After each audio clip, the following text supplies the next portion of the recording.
Hello everyone. Today I will tell you a story. The story is titled, Quirky in the Moments That Needed No Words. Please like and subscribe to my channel if you appreciate me. You can skip this if you don't and oppose. Like this video. Thank you very much. The story begins as follows. Quirky never woke me up with barking. That was the first thing that made him different. While other dogs announced the morning like tiny alarm clocks with fur, Quirky believed mornings were sacred. He believed silence was a gift. Every morning, before the sun fully arrived, I would feel a soft weight at the edge of my bed. Not a jump, not a sound, just Quirky sitting there, patiently, his round eyes watching my face like he was waiting for permission from the universe itself. Sometimes his tail moved slowly, brushing against the blanket like a gentle question. Are you ready to wake up now? If I opened my eyes, he leaned closer. If I stayed still, he stayed still too. That was our unspoken rule. We didn't need words to understand each other in those moments. The quiet air, the soft light through the window, and Quirky's warm presence said everything.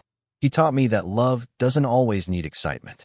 Sometimes, love is simply staying.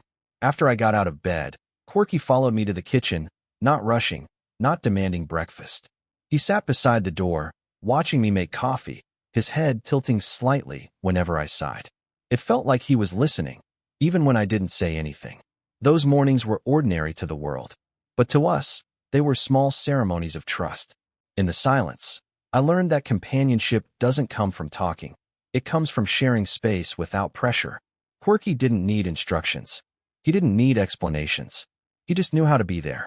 And somehow, that made the mornings feel lighter. Afternoons were when the world became noisy. Phones rang. Messages arrived. Deadlines chased me like invisible shadows. And through it all, Quirky remained quiet, but never distant. He had a favorite spot near the window, where sunlight painted golden lines on the floor.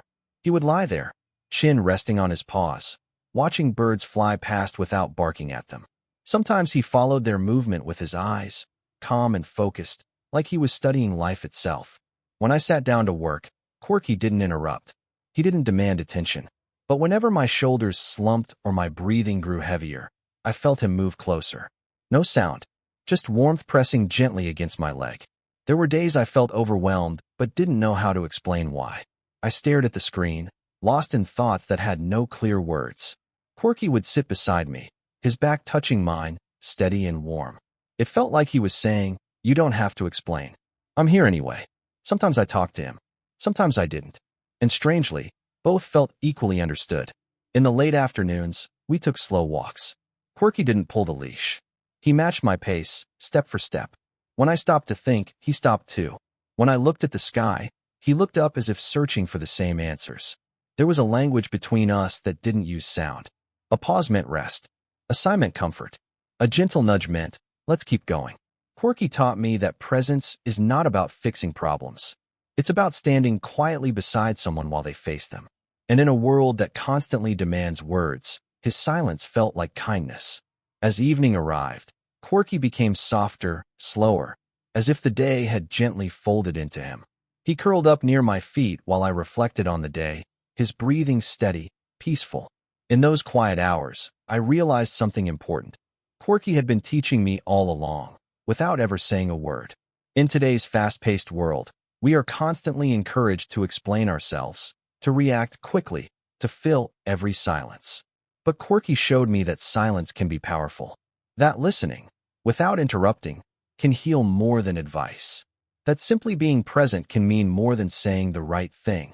From Quirky, we can learn how to treat both animals and people with more patience and respect. We don't always need to control, correct, or command. Sometimes, what others need most is our calm presence and gentle attention. By observing animals like Quirky, we learn empathy in its purest form, wordless, honest, and unconditional. In our lives today, we can apply this lesson by slowing down, listening more, and allowing space for quiet connection. Whether with family, friends, or animals, true bonding happens when we accept each other without demands. Quirky reminds us that love doesn't shout. Sometimes, love simply sits beside you and stays.